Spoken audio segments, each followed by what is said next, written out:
In rural Iowa, on Highway 25, just west of Des Moines, sits a solid piece of patriotism.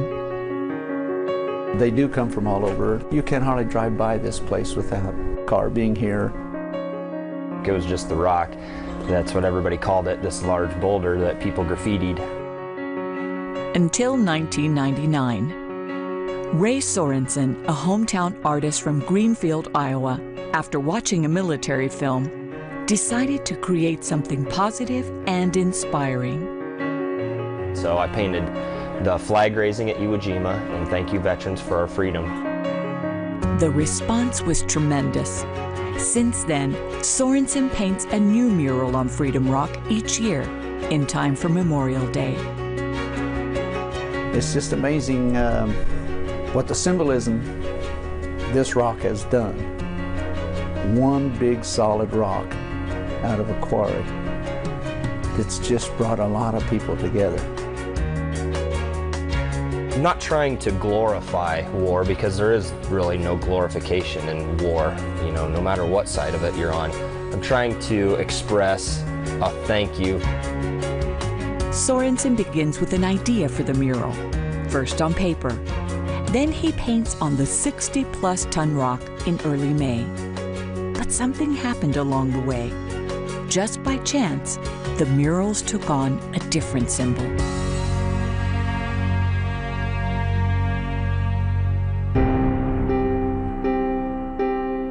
In 2006, I added the ashes or remains of 7 different Vietnam veterans. Right now we're at 45 different Vietnam veterans' ashes are all over in the different shades of the green in this helicopter.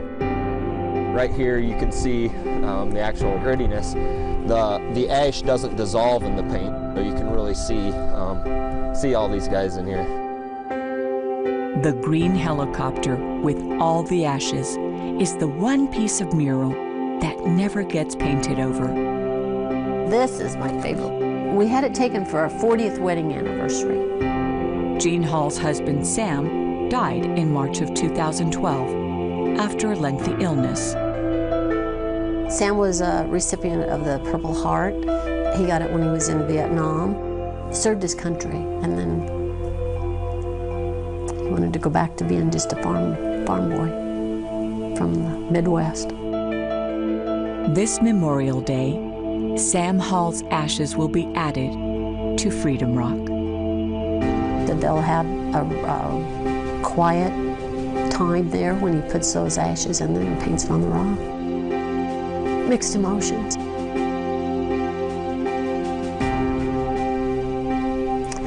Sad that he's gone, but happy that that's where he's gonna, part of his ashes be. It makes me feel great that I'm able to provide a unique monument to these guys and kind of let them, you know, live forever in a piece of artwork like this. And they bring back tributes to it. Sometimes there's boots, and sometimes there's dog tags and flowers. A piece of art that is both inspiring and comforting.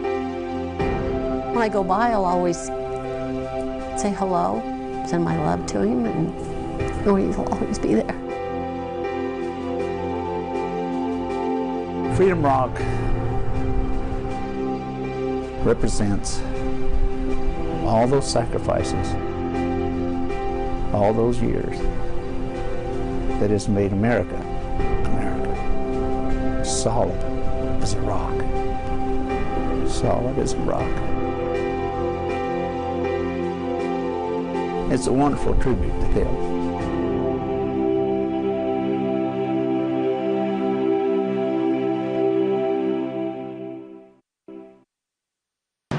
Ladies and gentlemen, thank you for joining us for USAA's Memorial Day ceremony, Honor the Fallen.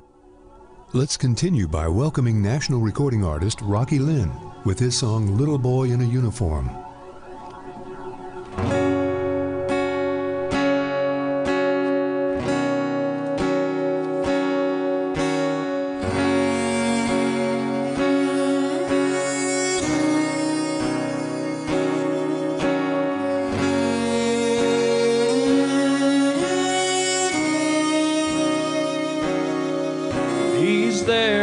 uniform, proud. The picture of courage and strength above the crowd. America's pride and joy, but his daddy still sees a little boy in a uniform, 5 years old in the backyard playing war, dreaming of everything he could be in this land of the free, just like his old man did back in Vietnam. He was gonna be a hero for sure, that little boy in a uniform.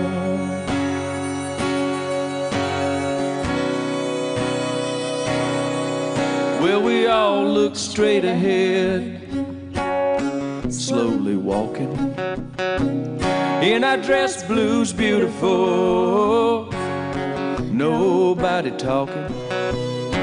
The medals on our chests say it all, a tribute to the one we've lost.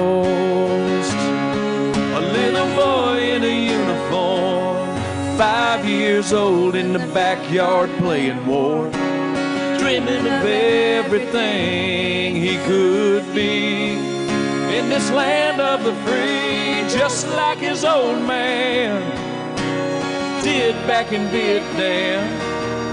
He was gonna be a hero for sure, that little boy in a uniform. The sergeant hands him a flag after the prayer. The honor guard fires 21 rounds up in the air. The sound of taps brings a tear to all of us, but his dad will always see him as he was,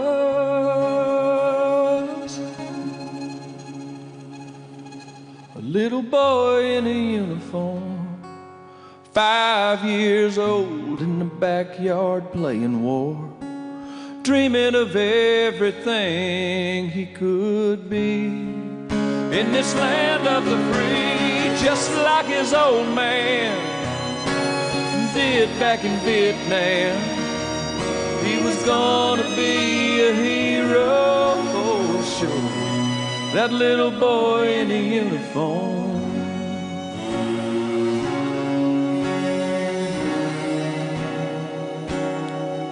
He's there in his uniform, and we're proud.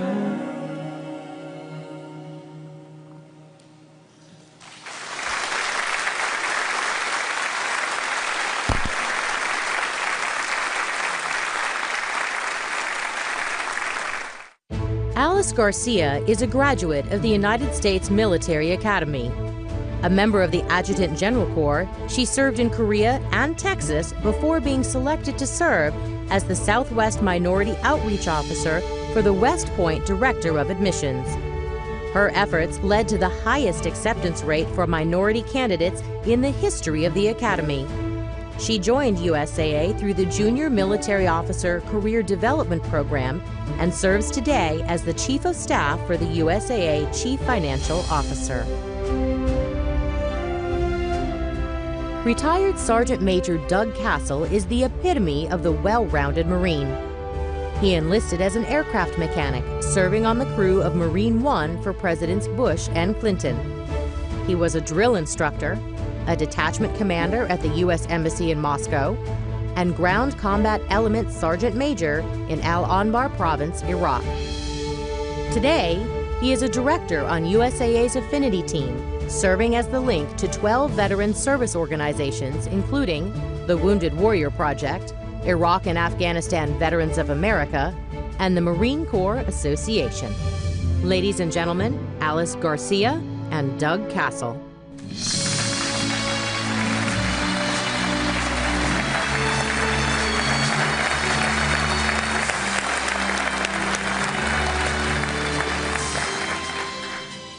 Thank you, ladies and gentlemen.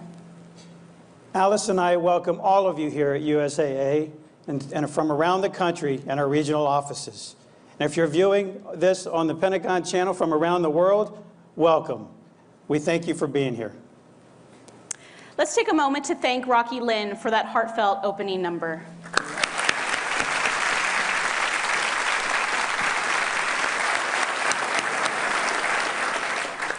As a special note, the artist in our opening story, Ray Sorensen, is not only working on Freedom Rock. Due to the positive reception of his work, he's expanded his work across all 99 counties in Iowa. He hopes to increase that and spread across the United States. Keep watching. As your host today, Alice and I feel honored to be here for a ceremony representing Memorial Day. It is a very special day for our nation and in the hearts of many of its citizens. Of course, this day is set aside to remember those who have made the ultimate sacrifice for our country. The United States began such honors in the 1860s. However, Memorial Day did not become a national holiday until 1971. As your host today, Alice and I are proud to be here representing Memorial Day and USAA as veterans who have personally known service members who have paid the ultimate sacrifice. I'm here today because of this bracelet. I met David Frazier in high school at West Point informational meetings. Amazingly, we were both accepted into West Point, and even more amazing, we were assigned to the same company as plebes, which is what we call freshmen. As plebes, you don't really have a lot of free time, so a fun Friday night for us was pizza and a DVD. On special Fridays, David would take us into his room and play his guitar and take requests. And over the next 4 years, we became great friends. After graduation, I was stationed in South Korea, and David was sent to Fort Hood. In 2005, David deployed to Iraq. On the last day of his deployment, David volunteered to take the new unit commander on the convoy route one last time. He didn't have to do it. He'd already done it before, in fact. But David was a good soldier, a good man, and he cared about his fellow soldiers. On that fateful trip, they were hit with an IED, and David and 2 of the other soldiers were killed. A total of 12 of my West Point classmates have been killed in action since we graduated. I have a frame on my desk of all of their faces to remind me each day. And though the name on this bracelet is David's name, I wear it in honor of all of my classmates. Wearing this bracelet is a way for me to remember their sacrifice. It reminds me each and every day of the freedom that we have and how it's a gift. It's a gift that our military men and women have fought and died for us to have.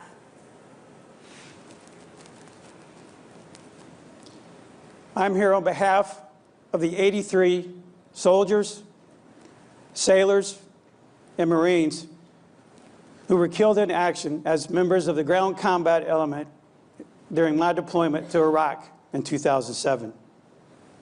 At the unit level, there would always be a memorial service, and my boss and I would attend as many of those services as we could. That way we could pay our respects and also show our support to that unit. We attended 42 of those services. Just after the service, he and I would stay with the unit for a little bit in an attempt to get them refocused.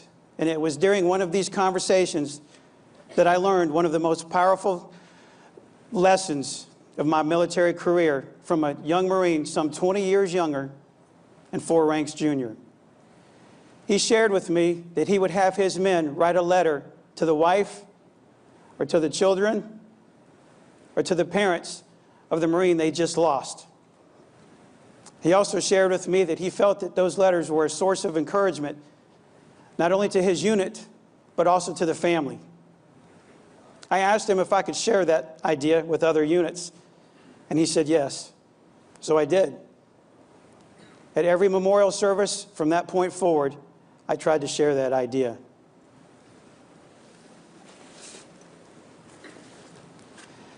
Alice has her bracelet that acts as her letter. I have this helmet bag. To most all of you, this is insignificant. It's just a bag. But to me, this bag has a lot of meaning. I had this bag with me on every mission, and it reminded me of the sacrifices of our coalition forces throughout my deployment. On this bag is a simple keychain. It was a gift from my bride, and it was my connection to her throughout my deployment. I had it then, I still carry it today, and I still carry and use this bag today. This bag is my letter. It's my bracelet. And it's a reminder of how lucky I am. But more importantly, it serves as a reminder of how lucky we are to have the caliber of soldiers, sailors, Marines, airmen, and Coast Guardsmen that continue to serve in our military today.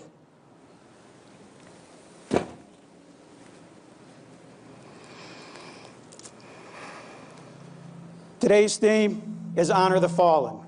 In everything that we do and in the stories that we tell throughout this ceremony, we hope that that honor prevails. It's why we are here today. Now, as we honor the flag, I would ask that you rise as you are able. Oh, say, can you see by the dawn's early light what so proudly we hailed at the twilight's last gleaming, whose broad stripes and bright stars through the perilous fight o'er the ramparts we watched were so gallantly streaming, and the rocket's red glare, the bombs bursting in air, gave proof through the night that our flag was still there. Oh, say, does that star-spangled banner yet wave o'er the land of the free and the home of the brave?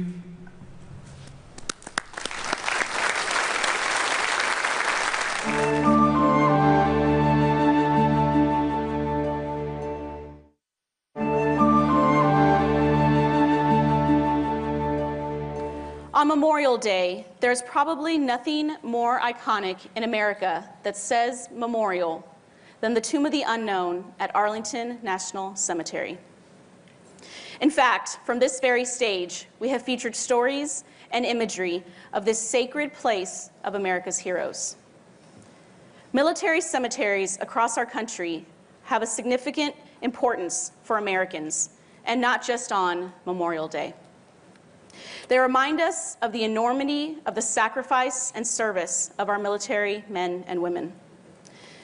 They provide us places of reflection and for healing and peace. They contain stories both known and unknown. We cannot today, as much as some might want to, close this chapter in our history. For the war in Southeast Asia still haunts a small but brave group of Americans, the families of those still missing in the Vietnam conflict. The Blassies of St. Louis, Missouri were one of those families. Michael, the oldest of five, had been missing for 12 years at the time of the interment ceremony for the Vietnam unknown. He was shot down on May 11th of 1972. We were told that he was killed in action, body not recovered, and that was what my family was told for 26 years. My classmate in the Air Force Academy class of 1970, Lieutenant Michael Blassie, had been in Vietnam less than 4 months. Assigned to the 8th Special Operations Group, he had flown with but one flight commander. When we were launched early in the morning, probably at first light, and together. Despite Blassie's short time at Benoit, he had 130 missions under his wings. I had pulled off my run and was up at about 3,000 feet looking down to see where he was. And that's when I saw his airplane streaking across the ground, and all of a sudden either fuel or smoke coming off the right wing. And shortly thereafter, the airplane just rolled over upside down and hit the ground. The area where Michael had gone down was so tightly controlled by the North Vietnamese that no recovery effort was possible. I received a letter from Michael at some point when he was over in Vietnam, and he said, if you only knew how these people were being treated, you would understand why I'm here fighting for them. It just really touched me. Michael wrote his younger siblings often with advice and love, and his sisters will be the first to tell you that good men come from good boys. Michael was the best big brother ever. He never pushed me away when I wanted to jump on him or give him a hug, or he didn't. I never felt like, you know, I was his little sister and he didn't want to be around me. But, you know, whenever you see a picture of him, he's always smiling. Everybody seemed to like him. Michael was my son.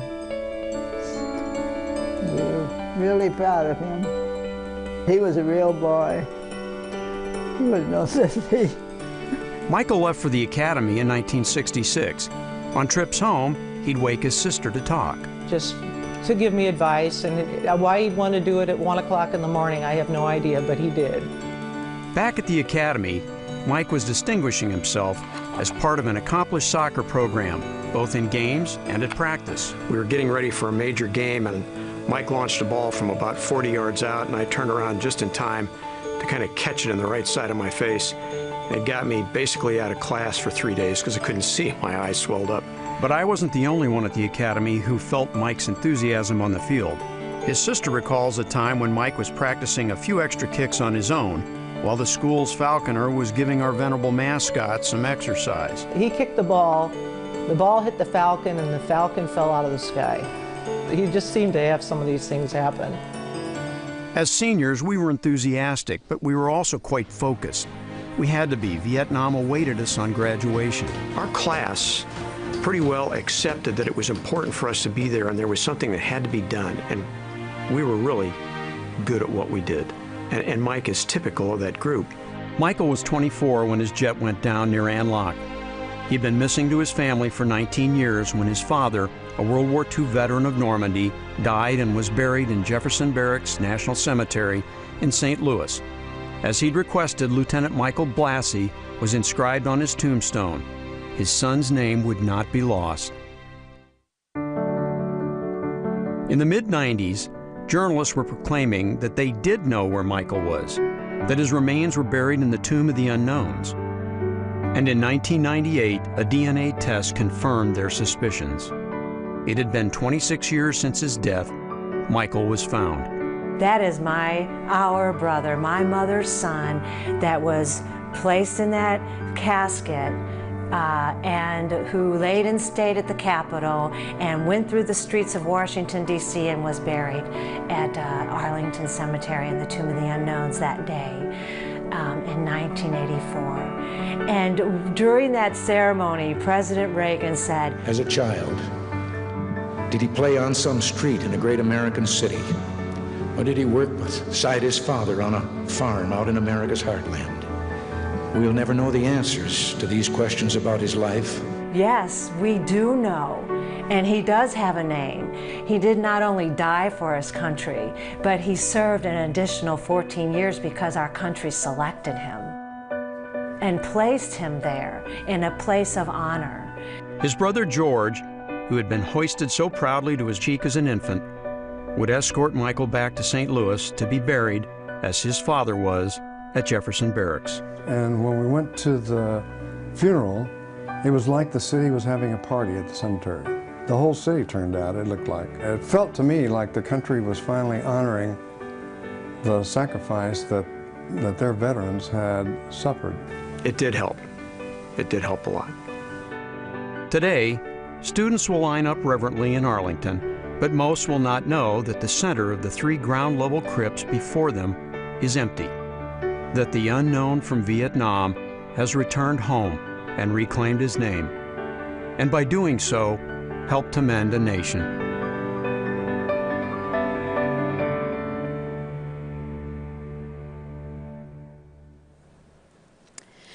Through his 24 years of life and now 41 years in death, Lieutenant Michael Blassie has taught us that we know the unknown. They're our brothers, our friends, and our classmates. Our sons who have gone to war and died at our country's highest calling. They are defined by family, service, and community. They are of us and will forever be among us. As important as it was that Lieutenant Blassie's family shared their story with us, it is equally important that we thank them, as two of his sisters are here with us today in the audience. Will Colonel Patricia Blassie and Mary Hart please stand so we may recognize you?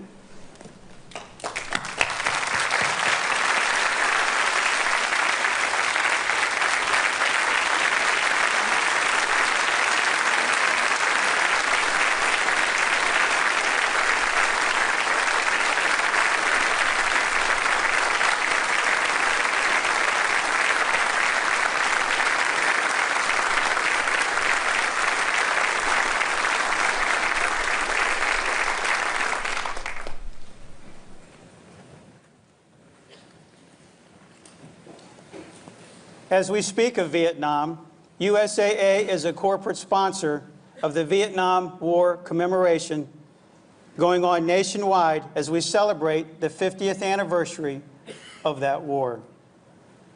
This past February marked the 40th anniversary of Operation Homecoming, where Vietnam prisoners of war were returned to American bases and eventually airlifted back to the United States.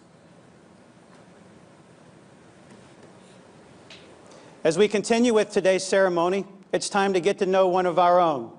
United States Navy, retired Rear Admiral Kathleen Dussault.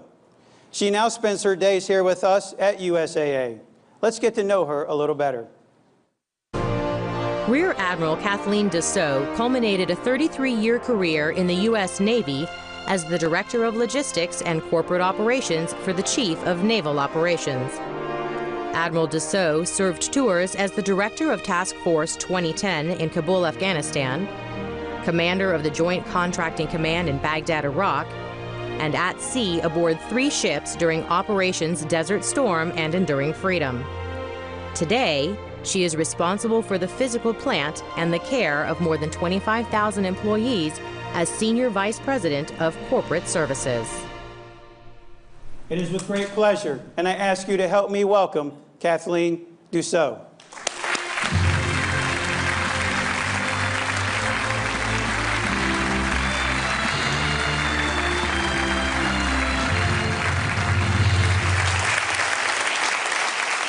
Good morning. What an honor to be with you here today for such a wonderful occasion. Memorial Day is about remembering. And it's about remembering those people who gave the ultimate sacrifice. But it's also remembering why they made that sacrifice. When I think back over 33 years ago when I joined the Navy, I remember wanting to be a part of something much bigger than myself. Plus, I wanted to test out some of those sea stories that my career naval officer father told me. And some of them were whoppers, let me tell you.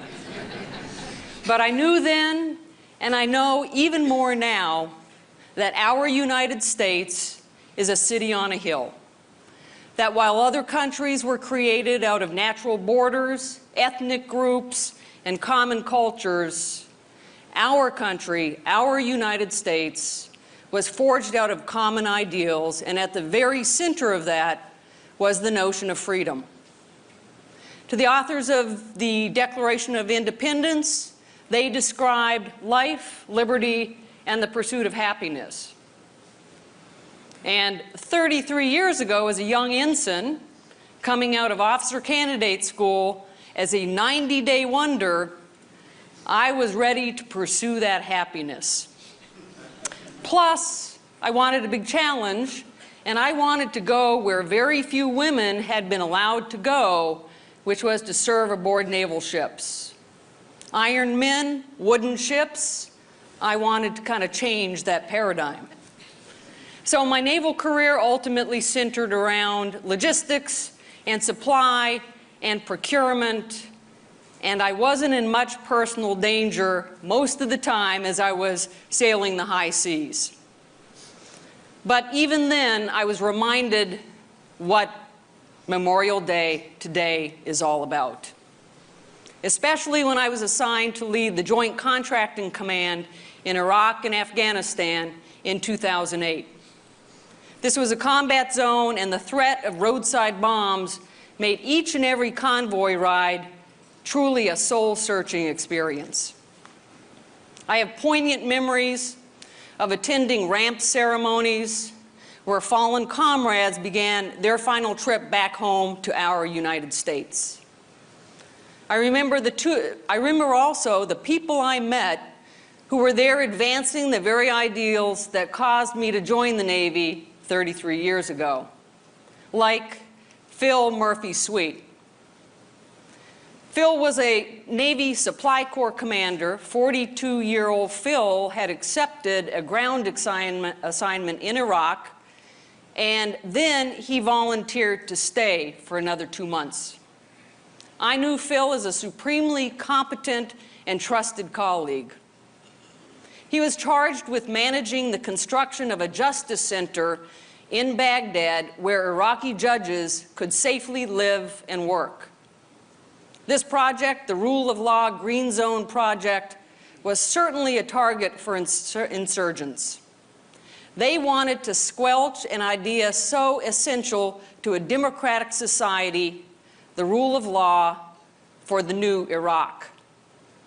Phil Murphy-Sweet and many other Americans were there to advance that ideal. On April 7th, 2007, on the way to the Justice Center, a roadside bomb exploded underneath his convoy, and Phil was killed. But they didn't kill what Phil was fighting for. His Justice Center was already on the way to completion. A year later, I was privileged to visit the Justice Center and pay tribute to the work that Phil had advanced. And to this very day, the Justice Center operates and serves the cause of the rule of law in the new Iraq. Like so many of our fallen, Phil Murphy-Sweet left behind a family who would never be the same. 2 daughters, a son, and his loving wife Cheryl in Pennsylvania. Today, Cheryl continues Phil's fight for higher ideals, and she has become active in organizations that support surviving families. For some Americans, Memorial Day is synonymous with the time of barbecues, beginning of summer.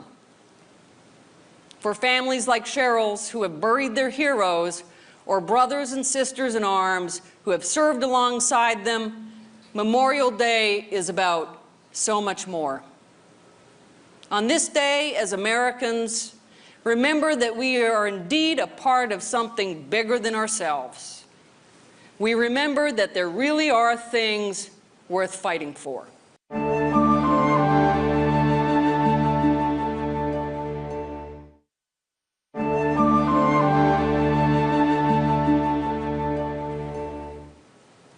Our keynote speaker today is General John F. Kelly, U.S. Marine Corps, Commander of the U.S. Southern Command. Let me just give you a brief story about how I met him the first time.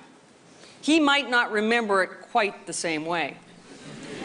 It was my first year in Iraq. I was busy helping to bring the military's contracting under Joint Command. Marines, being Marines, are used to taking directions from only other Marines. I slowly went through channels and finally got permission to go to Fallujah and bring the Marine contracting officers into my Navy fold. As our Black Hawk helicopter was touching down for landing, I saw an imposing man looking up at the helicopter, sunglasses on, hands on hips, He did not look amused. I swallowed hard, pounced out of the helicopter, well, actually stumbled off the helicopter. And I said to him, "General, thanks so much for your hospitality and the opportunity to meet with your Marines." General Kelly turned to me and said, "Kathleen, they're your Marines too." So from that day forward, I loved working with and for General Kelly, and I would ask USAA to give him an equally warm welcome. Thank you very much, General Kelly.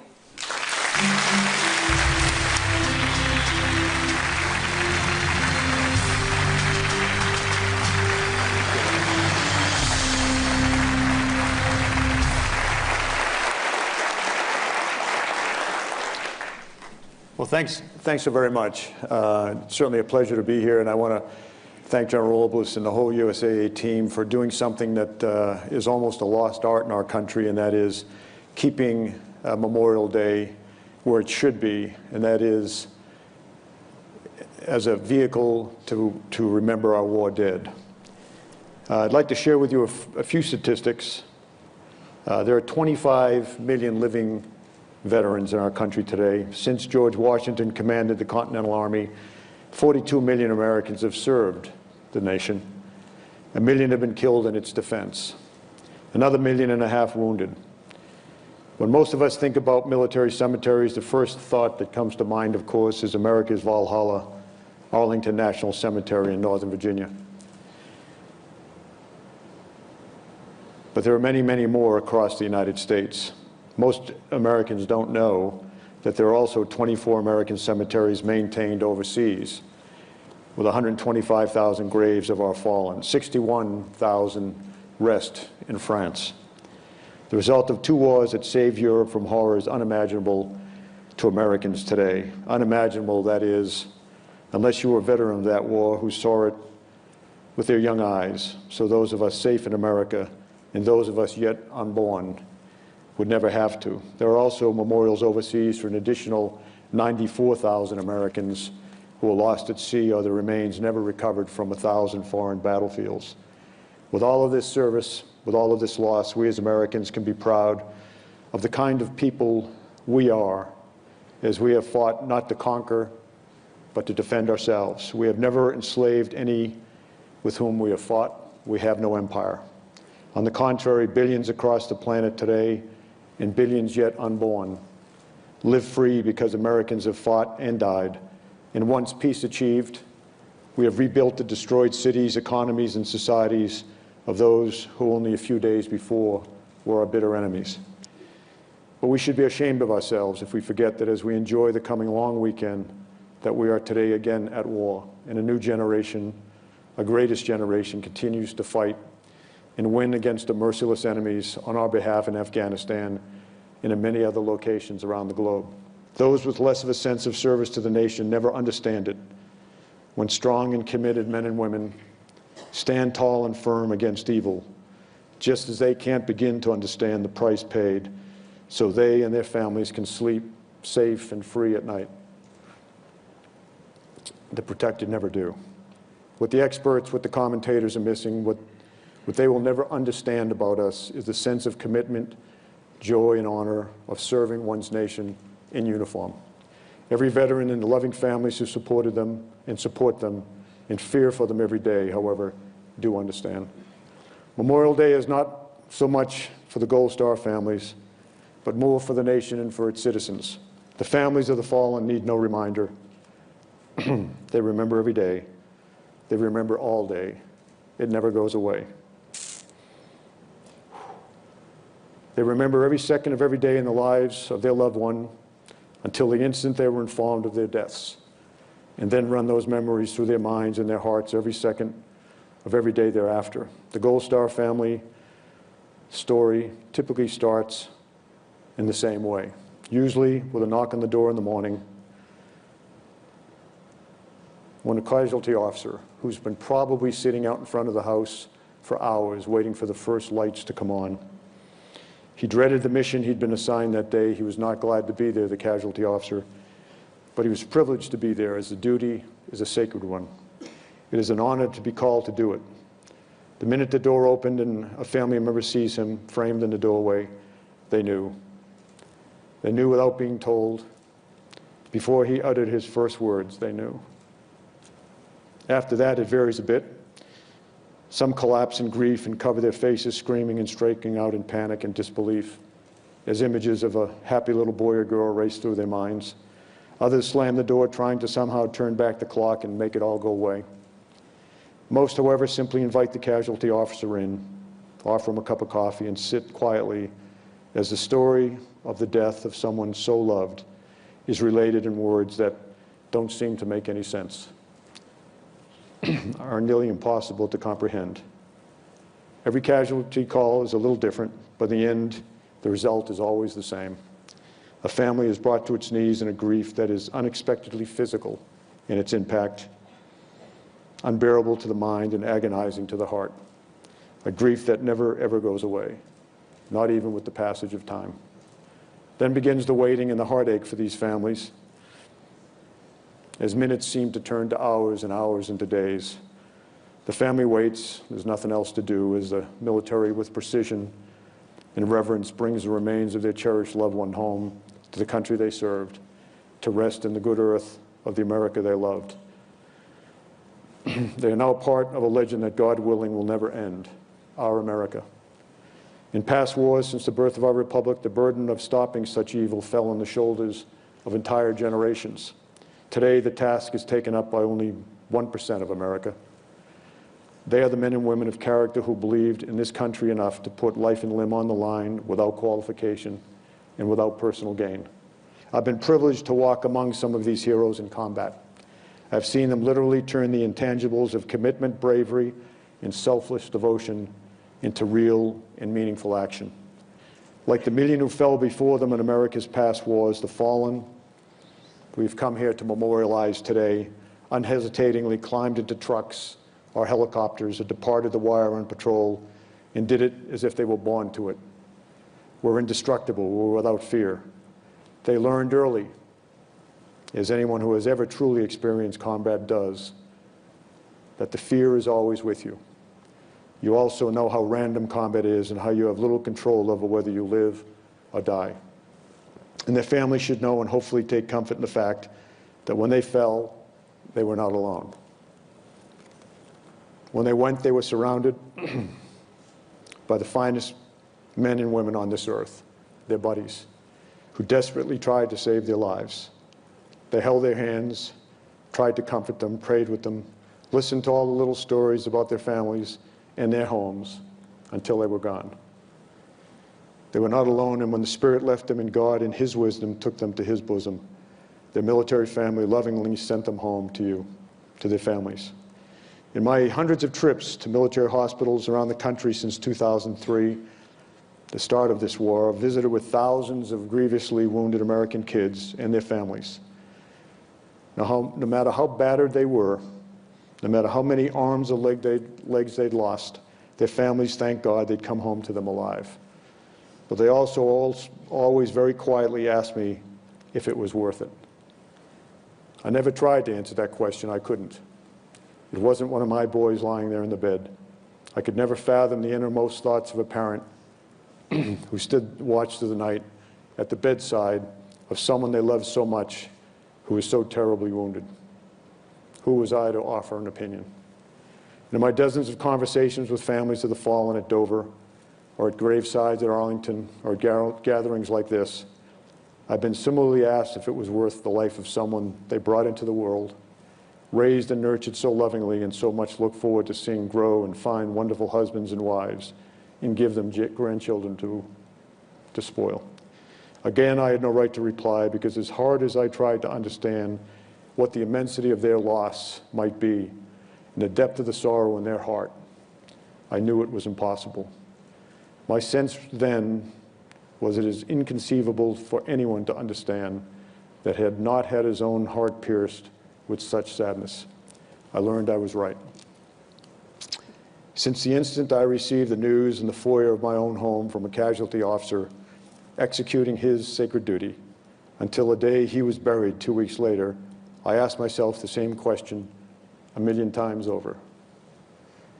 I did not have to wait until I unexpectedly caught a glimpse of him in a picture at the house, or when a thought of an earlier time came to mind, or in a quiet and unguarded moment when his loss washed over me in emotions I still can't control. From the moment I had my turn standing in the door looking at the glistening eyes of a casualty officer, and after that when I woke my wonderful wife and crushed her heart with the news, or while picking my daughter up off the floor where she worked, I desperately tried to convince myself that it was all for something. I worked so hard at believing his life was worth the sacrifice on the altar of America's freedom. But it all came to me the day we buried him in the sacred ground that is Arlington, at Section 60, gravesite number 9480, sitting next to his beautiful young wife, that it simply does not matter at all what we, the living, think. The only thing that matters is what he thought, that he decided it was more important to be where he was that morning in the Sangin River Valley, Afghanistan, to be doing what he was doing with his Marines and his Navy dock he loved and led so well, in what at the time was the most dangerous place on earth. In his mind and in his heart, he had decided somewhere between the day he was born at 21:30, 5 September 1985, and 07:19, 9 November 2010, that was worth it to him to risk everything, even his life, in the service of his country. So in spite of the terrible emptiness that is in the corner of my heart, and I know will be there until I see him again, we are proud. We're so very proud. Was it worth his life? It's not for me to say. He answered the question for me. It has been my distinct honor, General and USAA, to have had the opportunity to be with you here this day. In spite of our loss, I am confident that our America, this experiment in democracy, started just over 2 centuries ago, will forever remain the land of the free and the home of the brave, so long as we never run out of tough young Americans like ours, who are willing to look beyond their own self-interest and comfortable lives and go into the darkest and most dangerous places on earth and hunt down and kill those who would do us harm. God bless America, ladies and gentlemen. May all of our revered dead rest. May we who love them find peace and understanding in their sacrifice, and that the America that they so loved and protected and gave their lives for is forever worthy of their sacrifice. Semper Fidelis.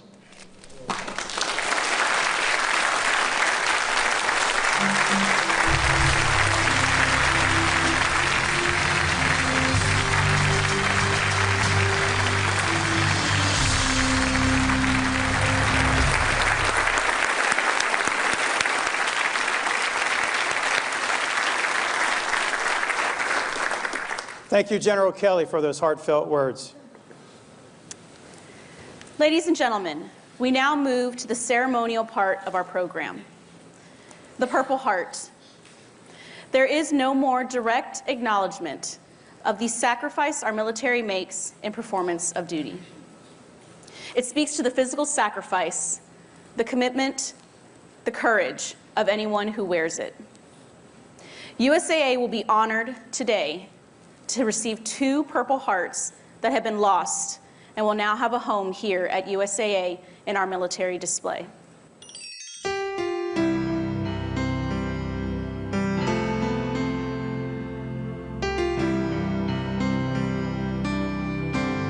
As our nation's oldest military medal, the Purple Heart represents great sacrifice.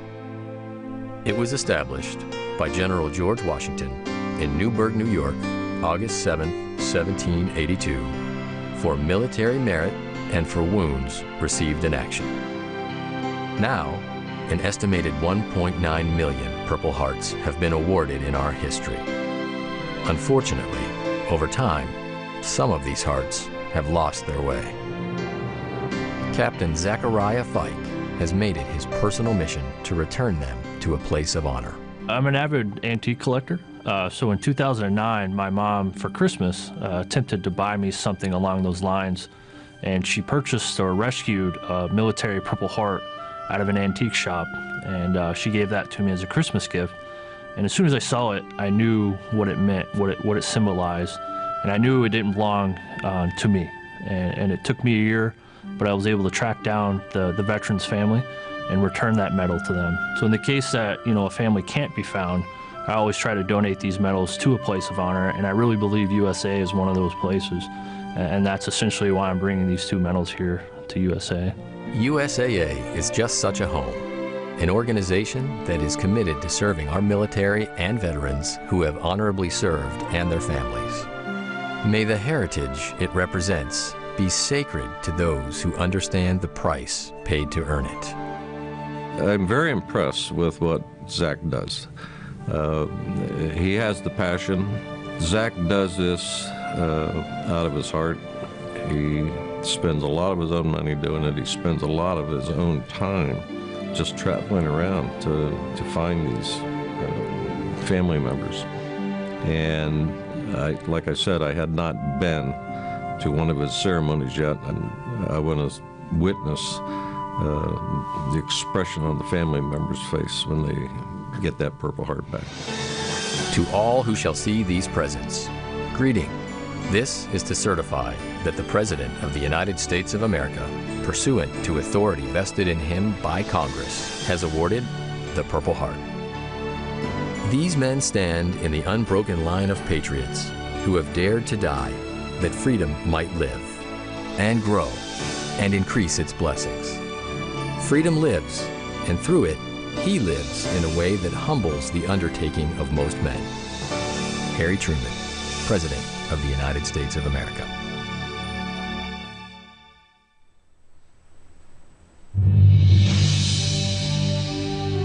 Ladies and gentlemen, please welcome Captain Zachariah Fike.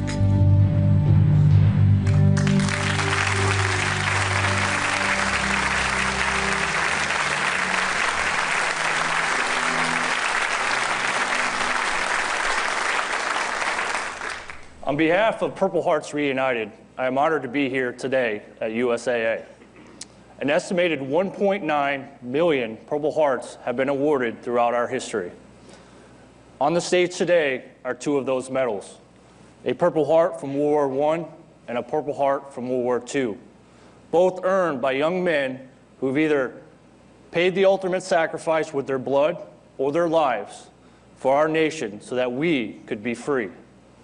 As I searched for their families, I was saddened to learn that their families, unfortunately, are no longer with us. But that sadness was overwhelmed with joy when I learned that USAA would be their new home and forever have a home of honor. So with that being said, Admiral Dussault, if you could please join me on the stage. Please assist me.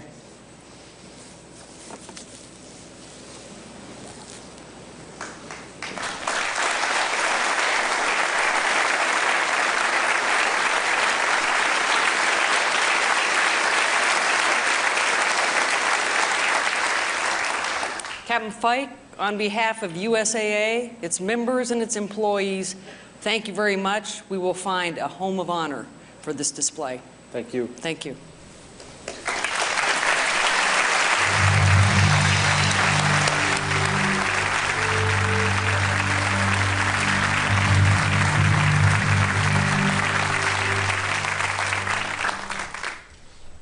At this time, ladies and gentlemen, we ask that you join employees at USAA as we observe a moment of silence in remembrance of those who have fallen in service to our country. Please stand.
Thank you. Please be seated.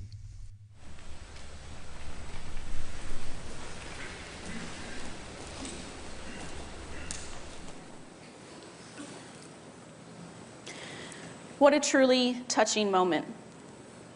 Thank you to Senior Airman Daniel Thrower from the Air Force Band of the West.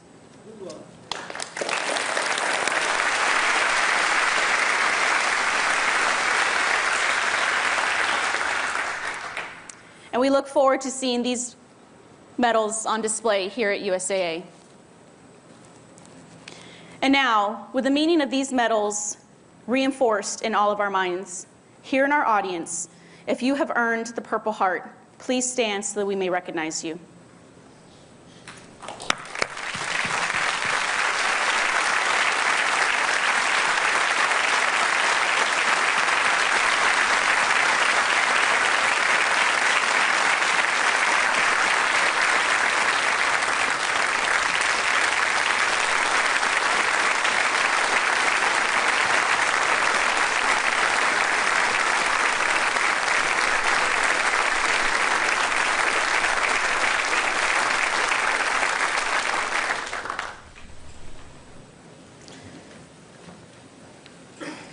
Ladies and gentlemen, with that, we've come to the end of our Memorial Day ceremony.